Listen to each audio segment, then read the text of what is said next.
La mécanique appliquée est une matière fondamentale dans les études de génie civil.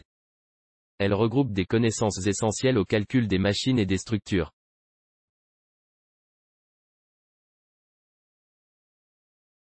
Ce domaine se divise en analyse statique, en analyse dynamique et en résistance des matériaux. Les analyses dynamiques sont un terme général recouvrant la cinématique et la cinétique.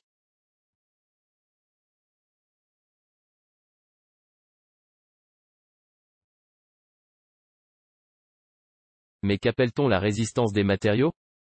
Il s'agit d'une discipline abordant des connaissances sur l'équilibre. On suppose ainsi que les corps solides considérés sont déformables.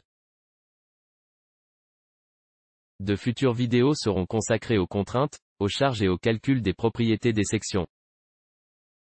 En mécanique appliquée, ces analyses concernent les mouvements des corps solides et prend également en compte les actions des forces. La cinématique est l'étude de la vitesse et l'accélération. Les forces ne sont pas considérées. La cinétique est une branche proche de la cinématique, à ceci près que les forces y sont prises en compte.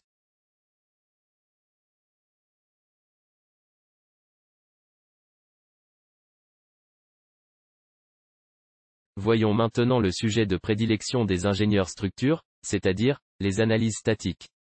Dans ces analyses, les forces relatives à un système sont considérées en position de repos. Il s'agit donc de l'étude des forces qui sont à l'équilibre. Elles se divisent en deux catégories. L'analyse statique des corps rigides ou indéformables et l'élastostatique pour les corps élastiques. En génie civil, on emploie le terme calcul de structure. Le calcul de structure a pour objectif la conception de bâtiments ainsi que de composants sûrs et fiables. En calcul de structure, les forces, les moments ainsi que leurs effets sont calculés pour la structure considérée et les composants nécessaires.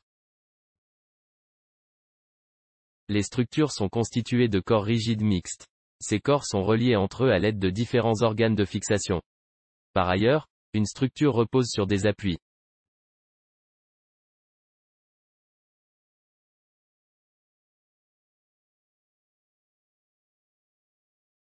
Le traitement des forces et des moments est un aspect essentiel du génie civil et de tous les domaines qu'il recouvre. Nous commencerons donc notre série de tutoriels par le thème des forces.